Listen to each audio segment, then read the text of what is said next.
Bugun men O'zbekistondagi eng qiyin ishda, men bo'lsa eng osonida ishlab ko'ramiz. Qani bo'lmasa, ket.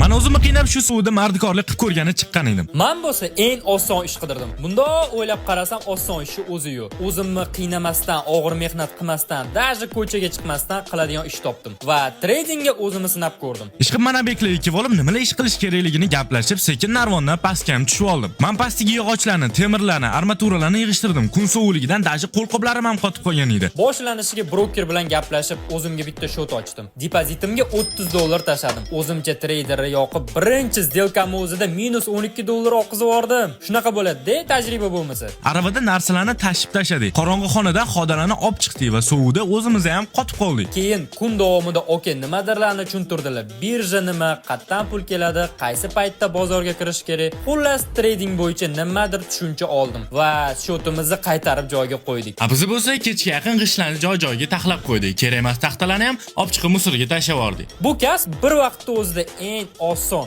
va eng qiyini bo'lib chiqdi. Nech pul topganimizni ko'rishingiz mumkin.